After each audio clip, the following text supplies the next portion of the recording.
Here you are reading an interesting deep learning paper. The abstract look awesome, the introduction is great, then you get into the method section. At first, everything is fine until you hit the wall of formulas. Your mind is foggy a bit and you decide to glance over them quickly. Guess what comes afterward? More formulas. At this point, your mind is completely blanked out and you have a hard time even following the text information. You finally set the paper aside.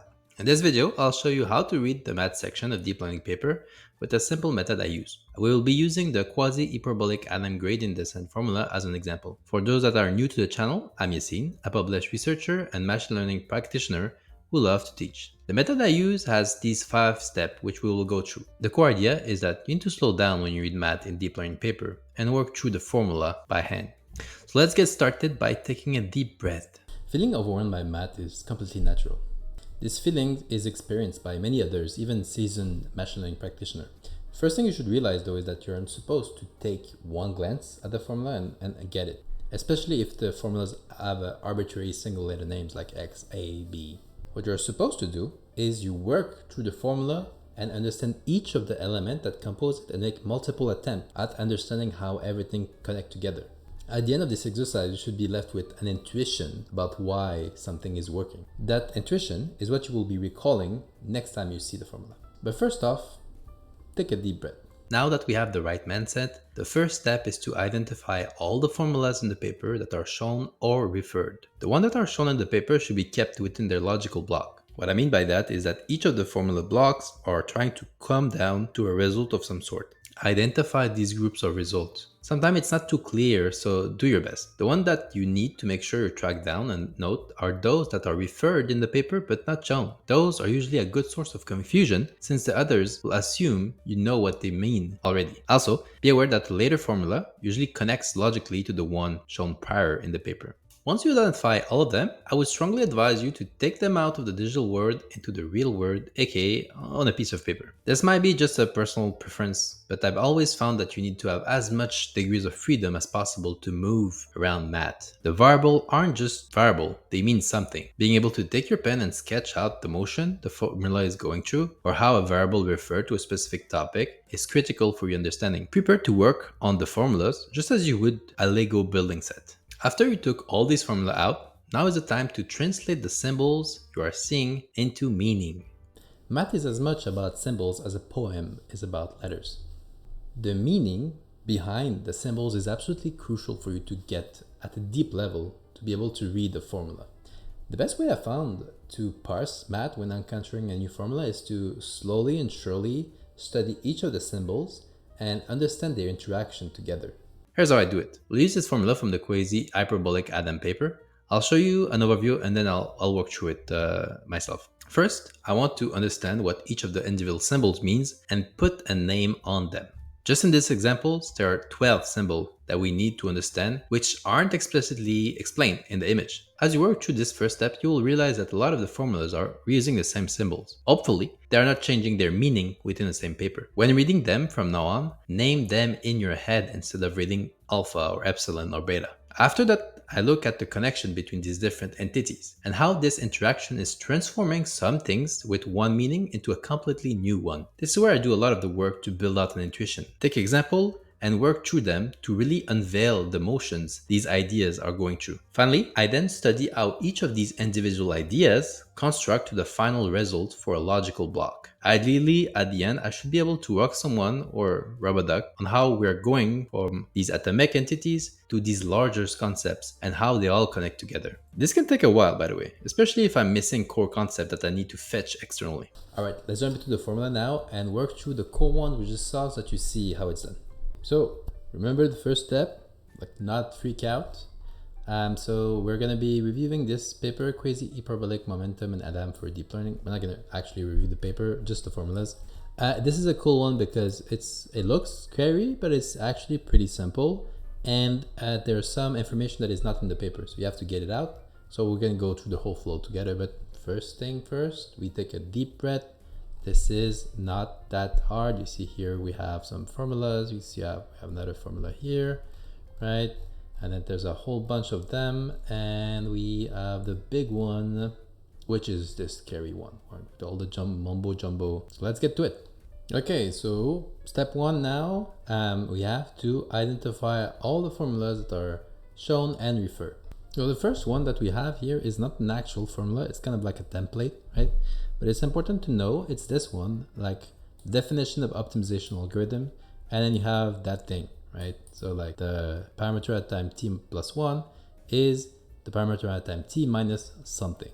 So this is cool with this paper is that they really break it down from like very like the primitive to the actual novelty. So let's take it out and put it into our stuff. Next one we have is the plain stochastic gradient descent, which is just over here. It's also pretty simple. So we have like this minus alpha times this stuff. Second one we have is this momentum version of the stochastic gradient descent. Okay, so we're making some good leeway right now. Then we get the first thing, which is the quasi-parabolic momentum. So this is not the QHAdam, it's the QHM. And here we are starting to get a lot of letters, but it builds up into the thing that we've seen before. Let's take it out. Okay, afterward we have a whole bunch of stuff. They're doing comparison between that thing, QHM, with like Nesterov, accelerated gradient, PID control. We have a synthesized Nesterov variant, an accelerated stochastic gradient descent, a whole bunch of them. We don't need to dive into them. Basically, they're making the claim that like QHM recover all of them. If you change the parameter properly, this is not too important, so we skip them. Then we get to QHAdam, which is where things get a bit out of control. So let's take this whole thing out.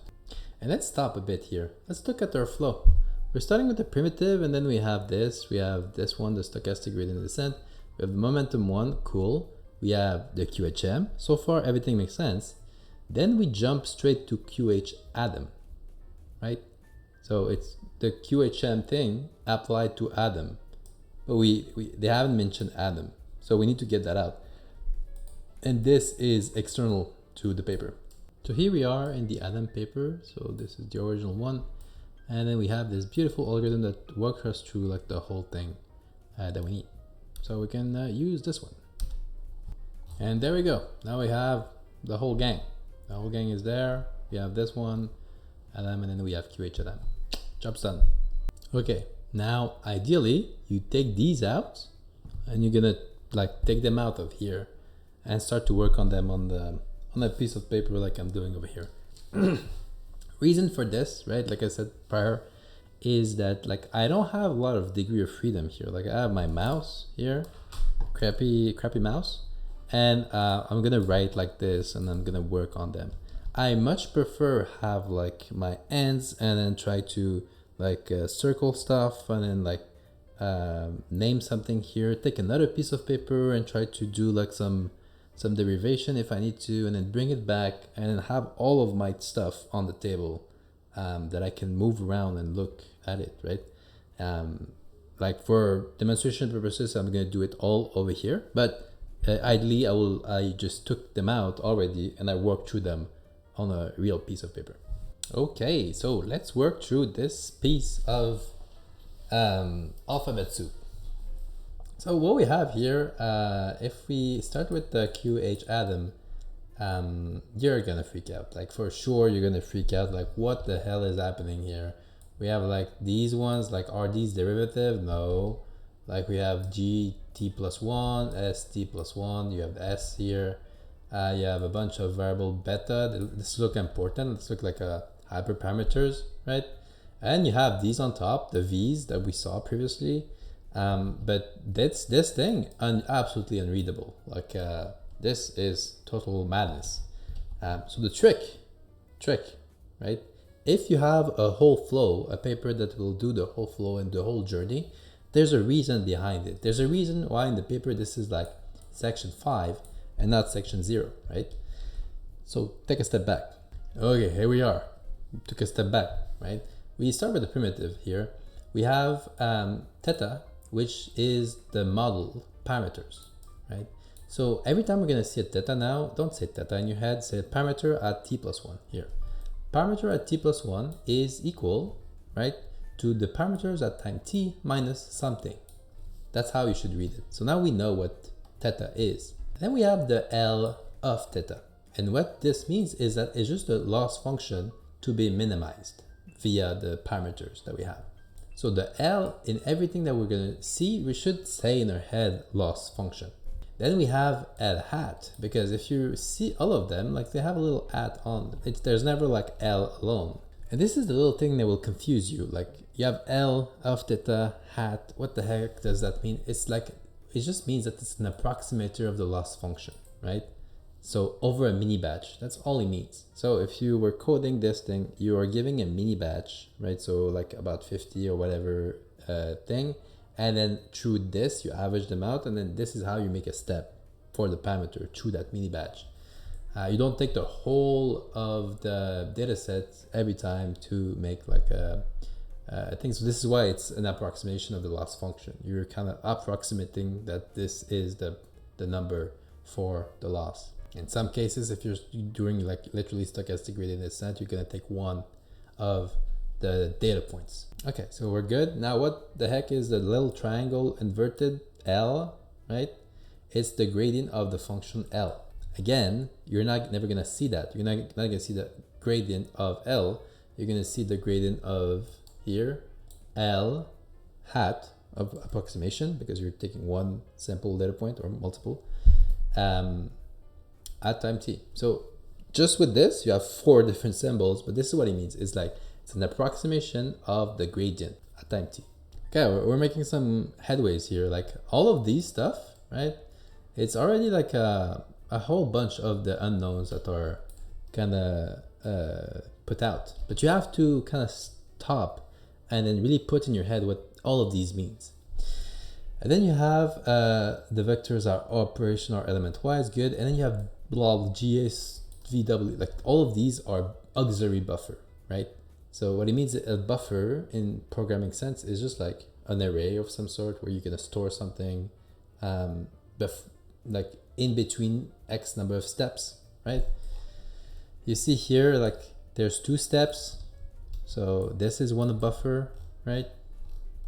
Here there's like 2 buffers because you have multiple steps, and you have all of these which are related, right, to these buffers. So there's operation on buffers that are happening. Okay, so we know. So whenever we see G, S, V, W, and even A sometimes, they're going to be auxiliary buffer. And G is special. It's the momentum buffer. We're going to see it also in momentum again. You see here? It's over there. Finally, all of these stuff are subscribable by T, which is a step in time for the optimization. So good job. Now we have like a good understanding about what the heck is happening. We can move one step further into our road to understand QHAdam. So here we have the stochastic gradient descent, the plain one. So if you see that, we have the parameter at t plus 1, right, is equal to the parameter at time t minus, right, you see, same form, alpha time the gradient of the approximator of the loss with the parameter theta at t. So what does that mean? Let's break it down a bit, right? So this is the parameter, the current one here, that we jam, and then we're going to calculate the approximation of the loss function, and we're going to take the gradient of that. So this we know. And then there's this A here, right? Here this is an alpha, actually. It's not the A that is here. And alpha, we're saying here that is called a learning rate. And this is just a hyperparameter that you can tune so that you can take small step or big step. So that's it. The only thing that is new here is this learning rate. So now every time we're going to see alpha afterward, we're going to keep in mind that it means the learning rate parameter, right? And if we see a A instead, maybe a buffer. We're good. Here we got stochastic gradient descent, and let's also not forget the form that this thing is taking, right? Like the form, I feel, is almost as important as a symbol as soon as you have the idea in your head. Now when I'm going to see this, right, this thing, for me is telling me like this is an optimization step that I'm taking, right? So if I see the same form somewhere else, I'll know that this is what they mean. Let's look at the momentum, for example. You see, if I just glance over these 2 formula, this one and this one, I know for sure this is the optimization step, right? It's the same form as this one over here and the same form as this one. The other one is not the same form. It's something else, right? But you see that this one thing is connected to that. So now we recognize the form that it's taking, and we see that there's some stuff that are added. We still have our learning rate here, right? We still have our good old parameters over here. We have G, which is now called the momentum buffer, right? And then we have B, which is called the exponential discount factor B, beta actually. So this thing is now the exponential discount factor in my head. And what is happening here, right? If we have a beta of 0, so this gets killed out and this goes to 1, right? We just recover the stochastic gradient descent. So there seems to be like a weighted average between two things, right? Here it's between this, which is the gradient of the estimator of the loss for the parameter at t, right? And this other thing, which is what? This other thing is what happened previously. So the previous buffer, right? So what it effectively is doing is it's taking into consideration the previous optimization we've done. If it was super big before and now it's super small and the beta is controlling, like let's say it's at 0.9, what you will do is you will take into consideration what was happening before, right? But dampen it down just a bit. So this is how effectively you're getting this ball to be rolling. Because in this case, right, if we had a big optimization step at t minus 1, and now we're at time t, and the step is small, we're gonna go big step, and then we're gonna go small step, right? It doesn't matter. It will move. If you see it in your head, it will move like kind of in a stop motion type of way. You can have a big motion and then small motion, big motion, medium motion. It doesn't matter what happened previously. Here though, it's not this. It's taking into consideration what happened in the past. So if the past was big, right, and technically this step should be small, it would actually take this one and this one. So it will still be big. It will still be a big step, a bit lesser than this one though, right? It will be maybe something like this, right? And then if all the steps that we calculate are still small, it will go gradually slower and slower and slower. So now in your head, your intuition, you kind of understand why this is called momentum. Because it's literally, if you see the parameter as a ball that is rolling through this lost landscape, it actually has a momentum. It has some prior acceleration from before, and there's some friction in this plane. Okay, so now you take a good snapshot of this, right? Because it will have the same form with QH momentum. Okay, so we have the two together. This was the stuff prior, and this is now QHM, right? Let's just take a look at it. And if I had them on paper, I would just like take a look at them like one after the other. If you were to superimpose, you have the B, GT here, same thing. You have 1 minus B, same thing. Like the first one, the G T plus 1, so this momentum buffer is exactly the same thing. There's nothing has changed here. This is good. We know what this means. What is happening here that is different is this whole part, right? Remember when I said that this is kind of an average weighted of two things? It's doing the same trick again, right? This thing is the weighted average between this quantity, right? Which is very similar to this, right? But it's this quantity, which is something plus the rest here, which is what was before, right? So what is going on? Effectively here, we have, how they call the V? The V they call an immediate discount factor V, right? So it's a weighted average of the momentum update step and the plane stochastic gradient update step. Let's take a look back at stochastic gradient descent. So here we are, we have both of them. You have stochastic gradient descent here, and then we have momentum here. What the V is actually doing, right, is it's going to take an average between what is happening if we only were following stochastic gradient descent for now, and then what will happen if we were only following the momentum step, right? Because momentum is this, and stochastic gradient descent is this. So this is what this means, right? There's nothing inherently complicated here that is happening. we're either going to follow momentum more or like stochastic gradient descent more. And we're going to keep those two things running in parallel. That's it. That's all that QHAdam is doing, essentially. There's nothing more fancy than this. That's the whole idea. And it explained it in the paper. But when you see it here, it also becomes very, very obvious. So now we're getting there. Let's move into Adam.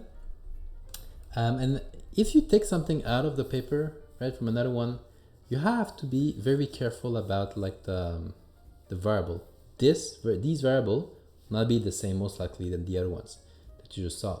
So you have to take this idea and maybe rewrite it a bit, and then you can incorporate it back into your stuff. So let's take a look at this. You can see right now it's a bit different. It's not an actual formula, it's an algorithm, right? So the other decided to do it this way instead of having a formula.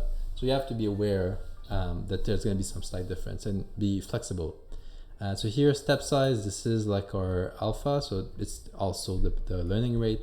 You have B1, B2, which is our exponential decay rate for the momentum estimate, right? These B's are the same, these betas are the same betas as in the momentum, but you have two now. So you have F, which is a stochastic objective function with parameter theta, which should be L in our case. You have theta, which are the parameter vector. This is good. There's a moment vector 1, and then there's a second moment vector. So there's two moment vector. In the momentum, you have only one momentum vector.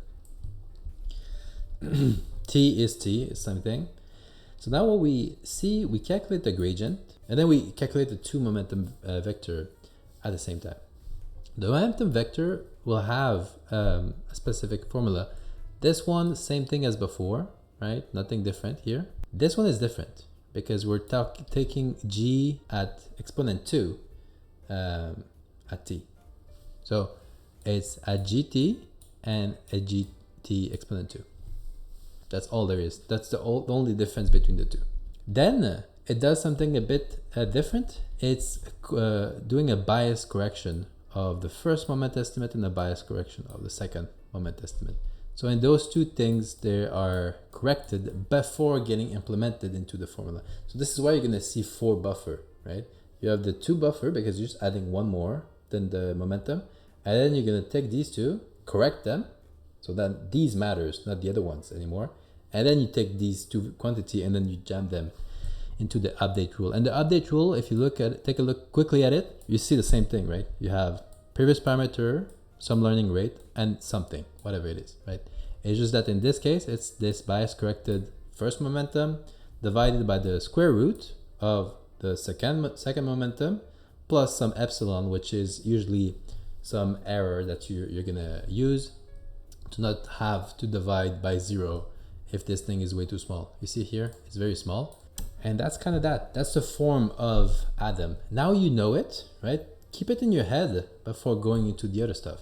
Okay, now we're ready for QHAdam. So if you take a quick look over here, yes, there's a lot of letters, but one thing to notice is that it's the same stuff here as Adam. If you were to rewrite this stuff, the first 4 buffers, exactly the same. So if you work through this, you understand pretty well what is going on here, right? Where the difference lies is over here, right?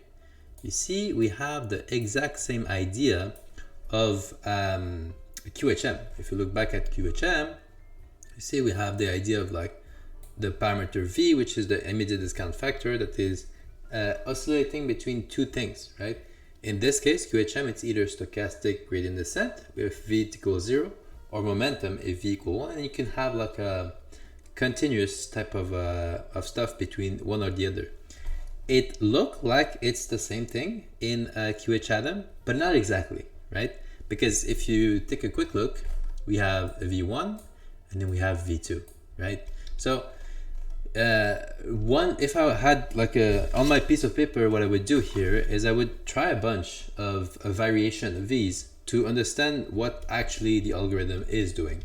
So, but like here, they will already tell you if you have V1 and V2 equal 1, right? You get Adam back, because if you have that, this will go to 0. So this is knocked out.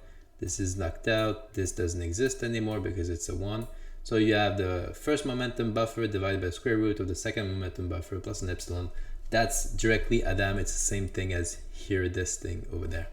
So it shows that like with these parameters, you can recover a lot of different algorithm, and then you can have like a continuous quadrant, let's say here, right? Based on the value of V and the value of V1 and the value of V2, right? And on each extreme, you're gonna get something different. So here you can, with QHAdam, you can recover RMS prop if you set V1 to 0, right? And if you set V2 to 1, right? You're gonna recover MRS prop. If you do V1 equal beta 1 and V2 equal 1, you're gonna get NADAM. And then you can get like a whole bunch of these like that. So that's kind of this. This is the idea, right? The idea is that instead of having like only one algorithm for optimization, it's mixing the power of multiple ones in order to create something that is a bit different. And if you look at the experiment section in the paper, it shows like why it's better, more efficient, and whatever. But if we only look at the formula, that's basically it. That's the exact same ideas as before, right? For QHM applied to now 2 axes, essentially. And that's it. Now that we did all that work of understanding, I would distill down each of the logical formula into an intuition that you understand. Very important here. You don't need to be mathematically rigorous in your intuition. You just need to make logical sense for you. Write that down in the paper, and now you can break through the paper from start to finish. And if need be, you can always go and dig back down to follow your train of thought that led to this intuition. This tied up nicely to my video on how to read deep learning paper in general. I did a few weeks ago. You can check it out over here. And that's it for today. I hope you enjoyed the video. Don't forget to like if it was the case, and leave a comment if you have any question. I'm here to help. Have a great week, everyone, and see you in the next video.